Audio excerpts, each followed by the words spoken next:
তো হ্যালো বন্ধুরা, তোমরা সবাই কেমন আছো? শীত তো খুব পড়েছে আর এই ঠান্ডার মধ্যে জাস্ট পাগল হয়ে যাওয়ার অবস্থা। তো আমি দোকানে ছিলাম আজকে রাতের বেলায়। তো দোকানে অনেকক্ষণ বসে থাকার পর দেখলাম পায়েলের আসতে খুব দেরি হচ্ছে। তো কি আর করব, পায়েলকে বললাম আমি একা একাই বাড়ি চলে যাচ্ছি, তুমি পড়িয়ে নিজের মতো বাড়ি চলে যেও। তো যাই হোক, সেই অনুযায়ী আমি রেডি হতে থাকলাম।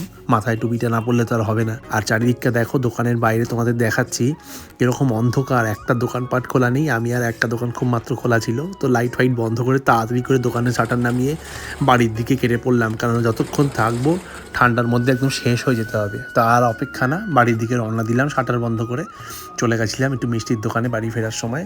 তো রাতের বেলা একটু মিষ্টি দিয়ে রুটি খাবো এই ভেবেই মিষ্টির দোকানে যাওয়া। পায়েল জানে না, পায়েলকে সারপ্রাইজ দেবো বলেই মিষ্টির দোকানে গেছিলাম। তো দেখা যাক কোনটা নেওয়া যায়। তো এই ভেবে দেখলাম পায়েল একটা মিষ্টি ভালোবাসে, ওই দুধের মধ্যে যে মিষ্টিগুলো রয়েছে সেগুলোই নেবো ভাবলাম।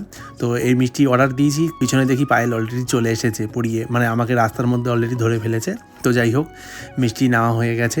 তো ও বলছে কী নিয়েছো? তো আমি ওকে বলিনি, বললাম বাড়িতে গিয়েই দেখতে পাবে। তো এই বলে মিষ্টির প্যাকেটটা নিয়ে ওর হাতে ধরিয়ে দিলাম।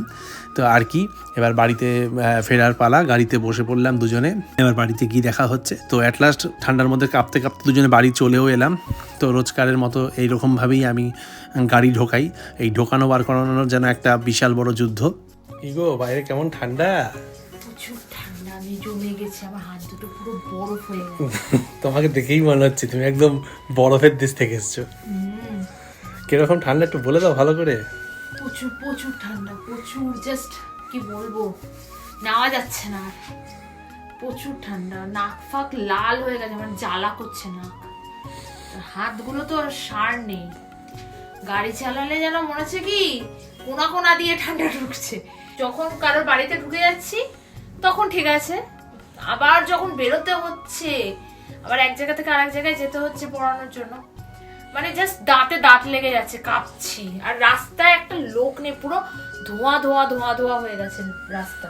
এমন হচ্ছে আমি একাই একটা প্রাণী যাচ্ছি, এরকম মনে হচ্ছে।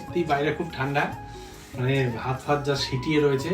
পায়েল গাড়ি চালিয়ে এক জায়গা থেকে এক জায়গায় পড়াতে যায়, তো ওর তো অবস্থা খুব খারাপ হবেই। আমি দোকানে বসে থাকি, জাস্ট হাড় কেঁপে যাচ্ছিল দোকানে বসে, চারিদিক অন্ধকার হয়ে গেছিল। আর যখন এলাম গাড়ি চালিয়ে পায়েলকে নিয়ে, আমারও হাত একদম ঠান্ডা হয়ে গেছে, কনকনে হয়ে রয়েছে একদম, যেন অসার, কোনো সার নেই, চিমটি কাটলেও লাগবে না, এতটাই ঠান্ডা।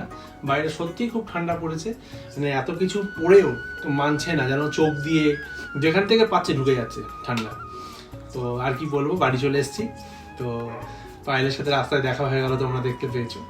তো বাড়ি চলে এলাম, এবার রাতের বেলায় খাওয়া দাওয়া হবে। বাইরে প্রচুর ঠান্ডা, জাস্ট কাঁপিয়ে দেবে। তো যাই হোক, আর কাঁপাবো না।